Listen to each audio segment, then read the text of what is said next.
Hi everyone, Mon here, Soul Savant.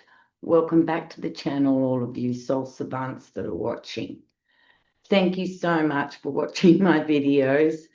It's part of my destiny or path or mission or whatever you want to call it, for me to share my experience, I guess.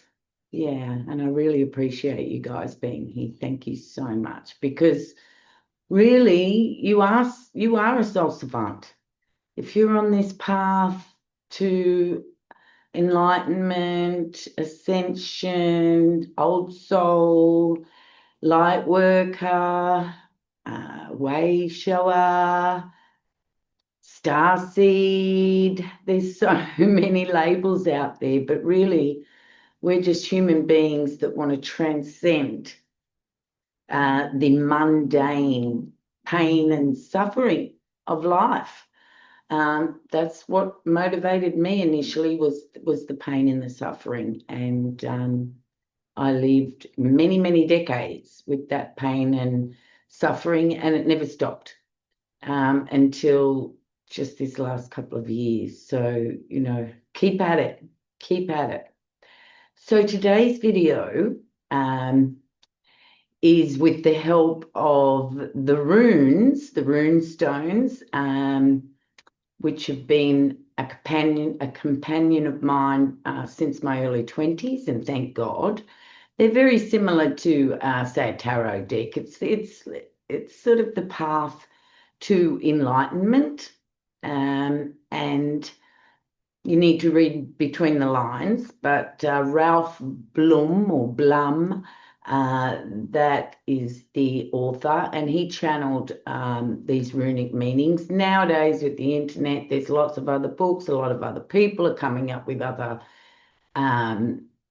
meanings along the same lines. But the runic stones were very ancient, back into the Nordic times. So there's always been soul savants on this planet.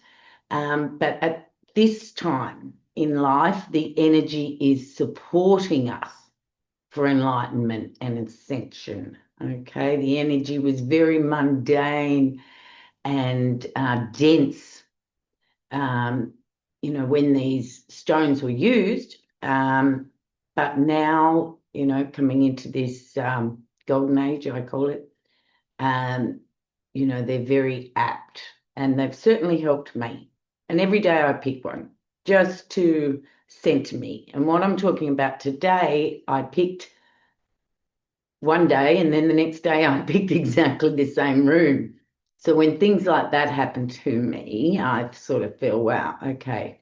And I'd like to sort of bring this message that I got from picking this one rune. And the rune is, in one word, defense. When we talk about defense, my mind goes to the advice that you find along the way of, oh, cover yourself in white light, cover yourself in the blood of Jesus. These are all things that I have been advised to do by other people. Cover yourself in gold light, all of that sort of thing. I think even witchcraft, probably, that occult science, was used to as a form of defense, and as a form of cursing and attack as well. So, when we talk about defense as soul savants, we only have one form of defense, just one. There's only one form of defense. Now, what are we defending against? Well, we're defending against blockages and defeat, suffering, right? Suffering. So it's very hard to alchemize the human being with the soul. And, when we're more leaning towards the human being, our defeats and blockages that we come across on our path, can be really annoying, really frustrating. Okay, but there's only one antidote to defend ourselves in these times as well, because there's a lot of dark energies that are rising to be released from the collective. One thing we can do, and that is right action. So we have heard that we create our reality, and we do, all right? We've also, another word that comes up is test, okay? And, you know, people will say, oh, you're just being tested. Oh, that's just a test. Well, what are these tests?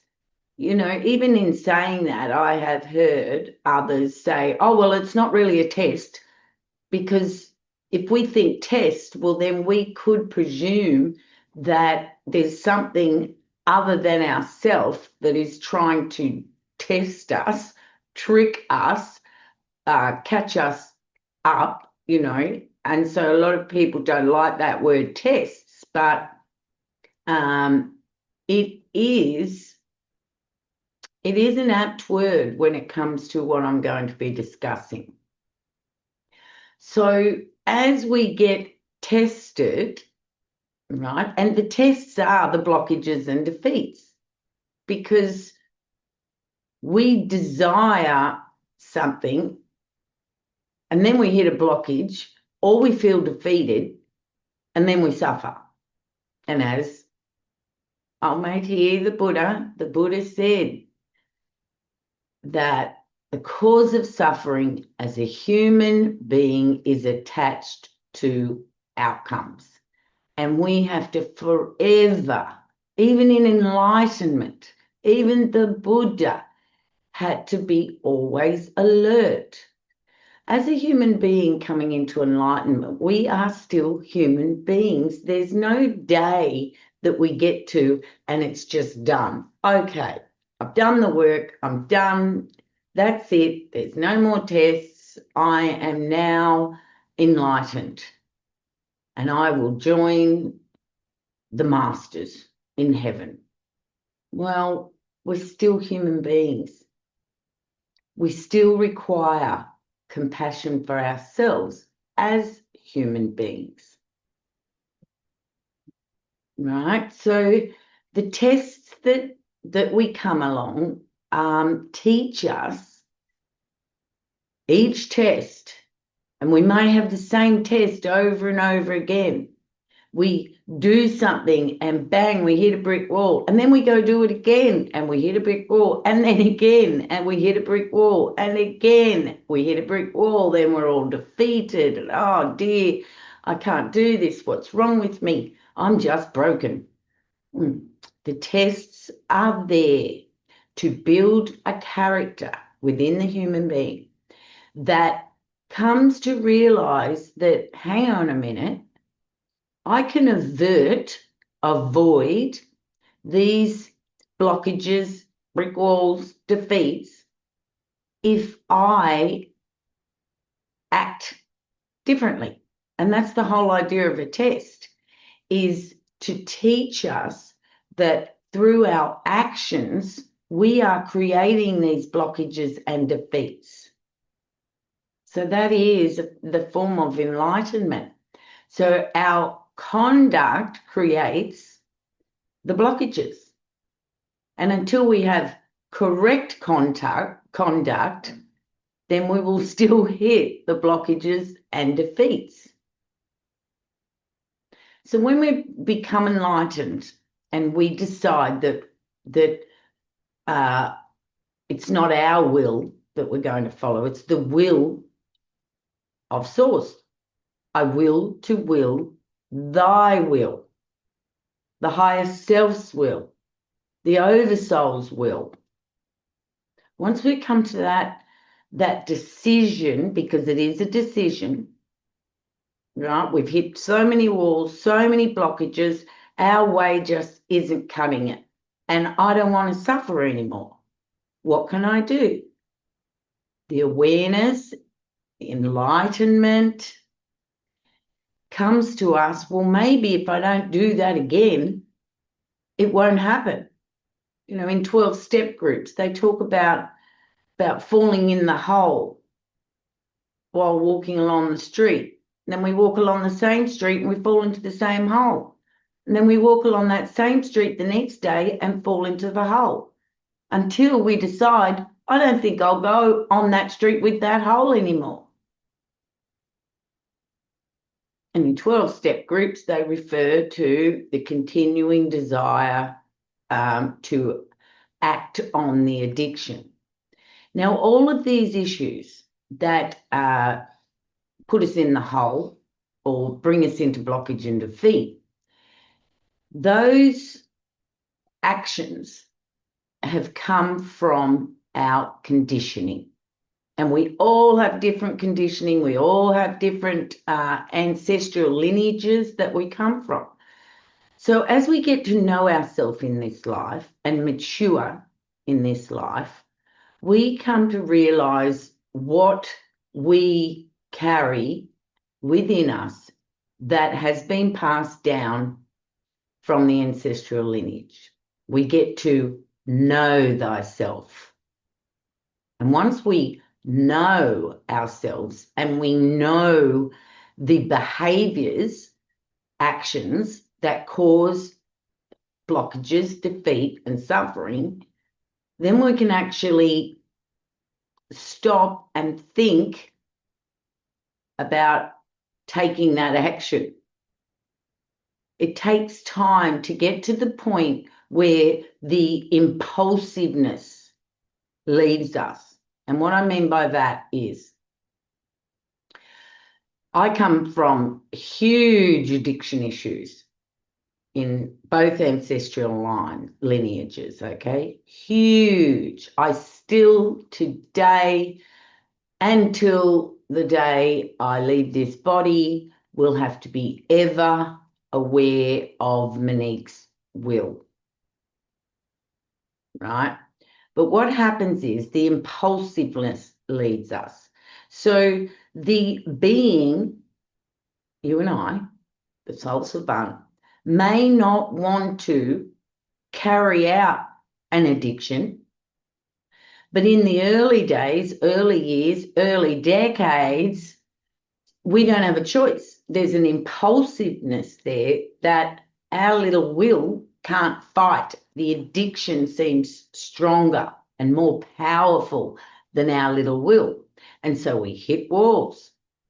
We come into blockages. We come into defeats until we get to a maturity where we can actually stop and observe the mind, the impulsiveness in the body, because addictions can be very much in the body rather than just a choice or a thought.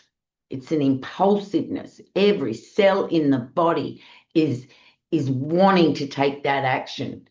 And when we're younger and we are not strong in the spirit and we haven't aligned with our soul, we don't have a choice. Many times I have done things with the conscious awareness that I don't want to be doing this, but I just don't have the strength to stop myself. And then this also causes defeat of the self, low self-esteem, beating ourselves up, which really we need to stop doing. If we make a mistake, we don't beat ourselves up. We observe, we have compassion for ourselves as human beings. So patience is what's required when you have moved into a place of handing your will and your life over to source, the divine. Heaven's will, not our will. We need patience. We need, in Ralph Blum's words, no acting needy, not doing anything hectic, and no lusting after an outcome, because that's that attachment that the Buddha talks about. So you guys who I'm talking to, my beautiful soul brothers and sisters, we're at a point as soul savants where all of that slows down. and we realize that we get to see the consequences before we act. And this is pure wisdom. And as Ralph Blum puts it, it's the mark of a profound person, human. Now, before we can get to that place, we need to have done the work of the subconscious, because that impulsiveness comes from the unconscious, okay? People who haven't woken up that they have the power over their addictions, and addictions really are actions, okay? We have been programmed from society to do. You got to do this, you got to do that. We're always doing. Now, as soul savants, I know that you understand that doing causes chaos. It's an addiction of doing and being busy. And when we get that, and then we stop and we slow down and we hand our will over, there's a nothingness. And that nothingness can be very uncomfortable when you've had decades after decades of doing and believing that if it's going to happen, only you can make it happen. But when we come into partnership with our higher self, our soul, we then get a choice. We actually get a choice. The impulsiveness, compulsiveness isn't winning anymore. We actually are awakened enough and conscious enough and mindful enough to be able to foresee the consequences of our actions. Now, we may foresee the consequences of our actions, but still go and do it, because that impulsiveness is still a little bit stronger than our awareness. We hit a brick wall, a blockage or a defeat, and we say to ourselves, I knew I shouldn't have done that. And we do that a few times until the suffering is so much that we stop and go, right, I'm not doing that anymore. Now, what could these doing things be?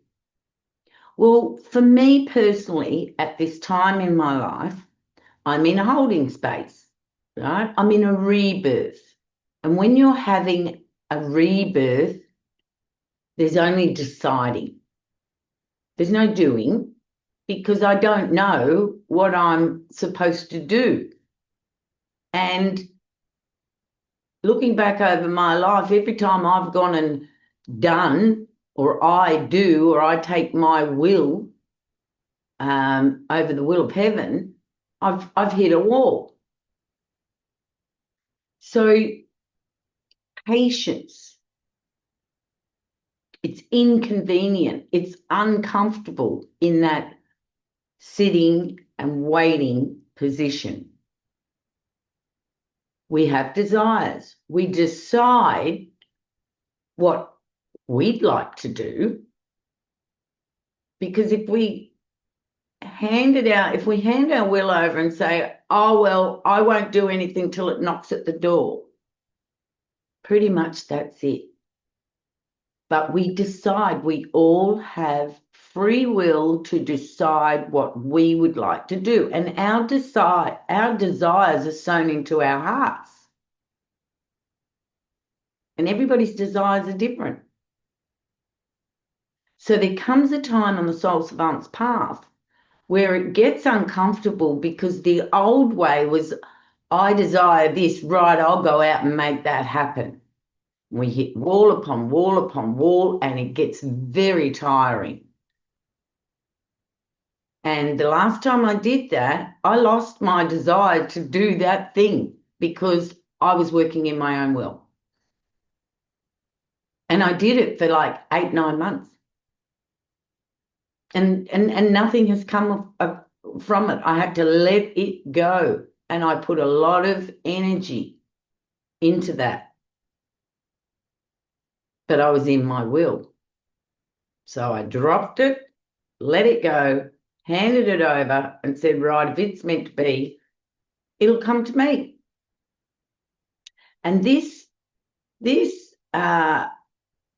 knowledge of if it's meant to be, it'll come to me is very uncomfortable as humans in this society and this day and age.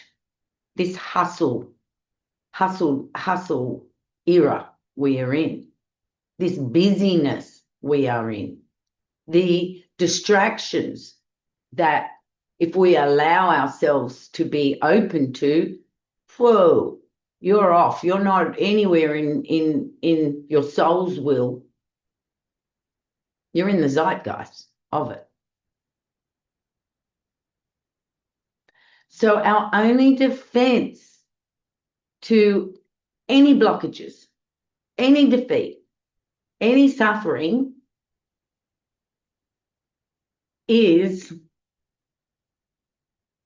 to observe our actions.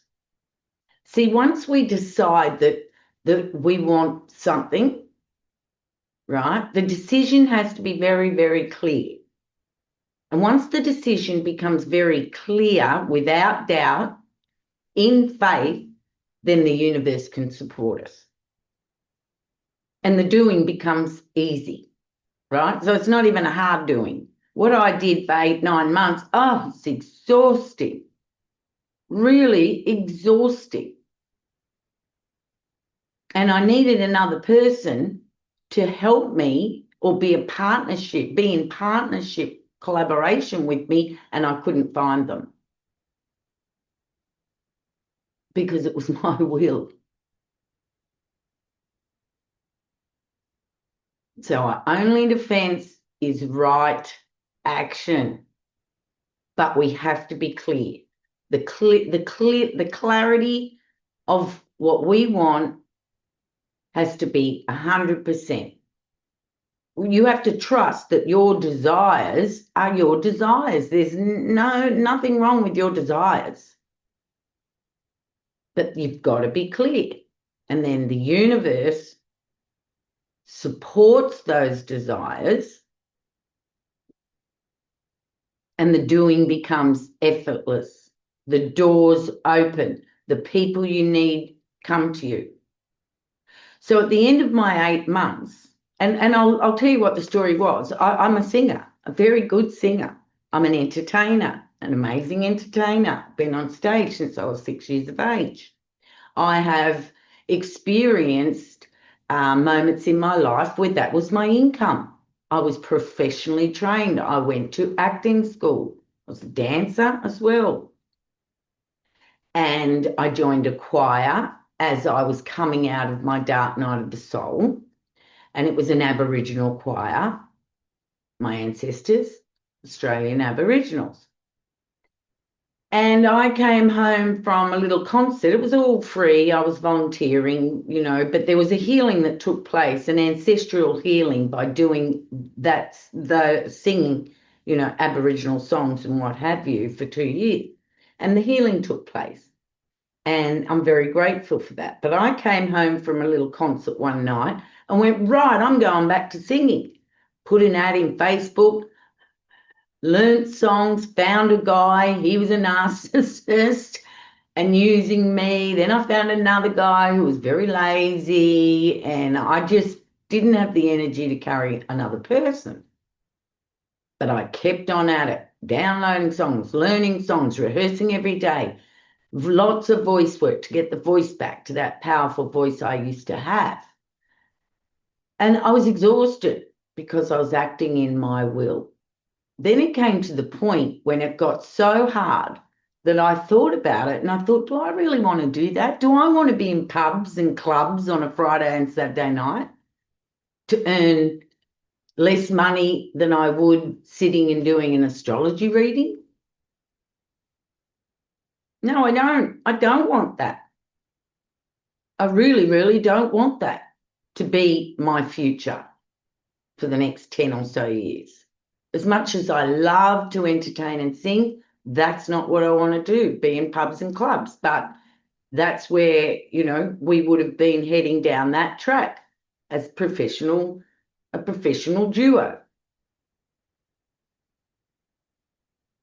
8 months of a lot of energy, but I hadn't been clear. I hadn't stopped and thought about it in the beginning. I hadn't thought, is this really, really what my path is?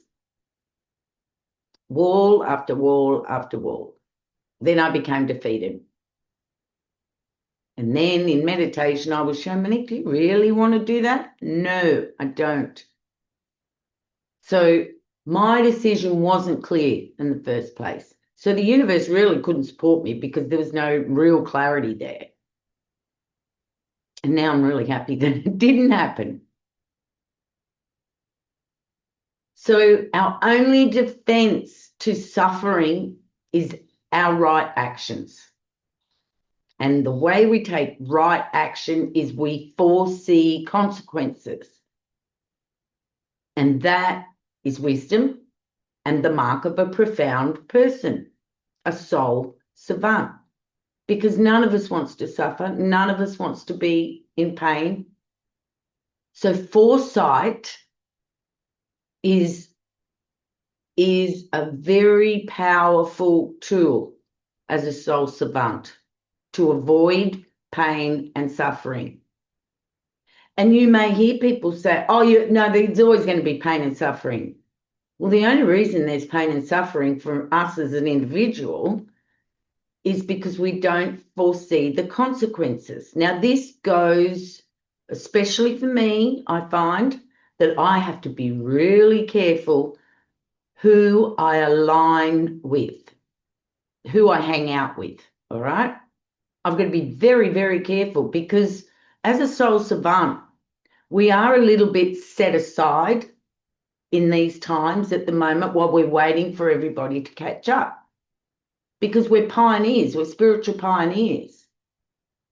We are breaking energetical ground for those that follow. And I've been doing that ever since I was very young. How do you know? Well, because not many people are doing it yet. We're all talking. There's so much talk about awakening. The end goal is becoming light, crystalline light body. That's our end goal. And to ascend into our crystalline light body, we need to hand our earthly mundane will over to the source. All right? We've chosen this, we've been chosen. We chose this before we were born. And then we forgot about it when we were born. And then we had conditioning, which dragged us further away from our path. But that conditioning was breaking through ancestral patterns. And that's what we're here to do and what we have done. So to be a soul savant, we need to have moved through those energies and become aware that I have the power here to make choices to avoid pain and suffering. And if we hit the wall, then we get an opportunity to reflect and go, well, why did I hit that wall? Well, because I didn't stop and think and use my wisdom and my foresight. An example, you come across somebody, their life is drama. They're not where you're at on the path. If you align with that person, you need the foresight to know that, wow, if I just take this person at face value and I'm a rescuer and I have the compulsiveness to fix this person, well, you're going to end up in drama. And that's the wisdom that we gain. But the flip side of it is that we have to remain empty. We have to be still a lot of the time. In enlightenment, it's very different to the way society operates. As a soul savant, there's lots of downtime. There's lots of time when there's no action happening. Now, in my case, I was addicted to excitement. And that was because I came from a highly dysfunctional family where there was violence and anger and rage, and you just didn't know what to expect when you woke up or what to expect when you came home from school or what to expect in the middle of the night. And so the gut gets addicted, the gut chemicals get addicted to that fight or flight drama, excitement, because drama can be exciting and it spikes the sympathetic nervous system and the body gets addicted to that. And part of the process to enlightenment is to detox from that toxicity, the toxic excitement. And when you have detox from the toxic excitement, there's very much a nothingness, an emptiness. And we remain empty for whatever time it takes for the will of heaven to move. We made a decision to remain empty, to hand our will over, and then we wait, and we wait, and we wait. There may be little things that we can do towards our desire, but we don't take control of it because we'll only hit a wall. So our only true defense against all the things that we don't want to experience in life because they cause pain and suffering, our only defense is right action and foresight to see the consequences before we act. Not cover yourself in the blood of Jesus or cover yourself in white light or before you walk into a room or anything like that. If you have to do that, you shouldn't be walking into that room. You avoid it. You say, no, thank you. Thanks for the invitation, but no, thank you. And that goes for your family as well, your earthly family. Because in a compassionate way, they're not there yet. So they're impulsively acting on the patterns. They're projecting that outwards. And think about it, before enlightenment, if anything caused us pain and suffering, what did we do? We projected it out there. Oh, they did this, they did that. Until we came to understand, well, no, I allowed that to happen. It's the same thing, foresight, seeing the consequences. And, you may have to set boundaries there, and that can be uncomfortable, especially when it's family or you've had a best friend for 20 years and it's just finishing, it's not working anymore. And if you keep going back to that best friend and it's causing pain and suffering, you need to put a boundary down. And this is the mark of a profound, enlightened, awakened person. And it never stops. We have to be alert all the time. We open ourselves to our intuition. Our intuition will help us along these lines. Our gut chemicals will help us along these lines. Because once we've cleared the shadow and we have true connection with our second chakra, creative chakra, the gut will tell us. We will feel it and go, don't go that way. Why? Well, because I don't want to suffer. But if we do make the mistake and we do it, it's a test. They're the tests. Test, test, test. But it's not something outside ourselves that is testing us. It's our own self, our conditioned self.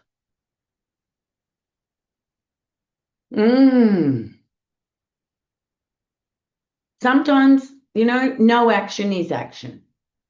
And just wait on the will of heaven. And that is our practice, waiting on the will of heaven, with our desires, with our plans, with everything. And hereby we learn non-attachment to our desires. So I desired to go back to singing. I did it my way and it didn't work. I still haven't lost the desire to sing and entertain, but it's meant to be. It'll be. What's mine will come to me. I can of my own self do nothing and everything gets done. And that way, life's not stressful. This teaching of push through, if one door shuts, try another door, that is exhausting, especially when you're older. When you're, teens and 20s, even 30s, you've got energy on board for that. Life hasn't knocked you around enough yet. And then as you get older and older, you're like, I just don't have the energy to be knocking doors down.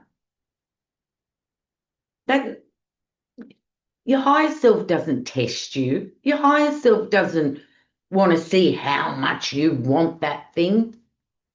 Your higher self loves. It's love. It's all love. Source is love. And love doesn't require the suffering of overexerting oneself to get to one's desires. And this is new living. It's not new teachings, it's new living. And not many out there are doing it. But as pioneers, we're setting the path, we're setting sail for others who come behind us, after us, so they don't suffer as much as the last couple of thousand years of humans have had to suffer. There's a lot of trust, patience, faith. And we build that as soul savants on our spiritual journey. So I hope you guys understand what I've said. Please pop a comment in the comment box. Just a thumbs up if I'm on the right track here with you all. This is what I've come to learn, because I don't want to suffer anymore. I want peace, serenity, and contentment. And that's what I get day in, day out. I might be alone a lot, but I'm alone a lot because I don't want to mix it up with others out there who aren't in alignment with where I'm at. I can see where they're at. I have compassion for the human being in the suffering. But I also have wisdom and would prefer to be alone than go and mixing myself up in energies that are only going to cause drama. And drama is stress. Stress on the body, stress on the heart, and confusion in the mind. So get clear on your desires, wait on the will of heaven, and for every other part of your life, family, work, all of that, sometimes we've just got to hold our tongue and not speak and not put our energy or focus into any of those dramas going on. Because peace, serenity, contentment is the name of the game, and ascending into our crystalline light bodies. So I love you all. Namaste. It's getting a bit cooler here in Australia. I love you, my northern hemispheres. Get out in the sun, enjoy it, and don't mind to be alone. I'm always here, and I'm on my own a lot. Well, I love you, and thank you all so much.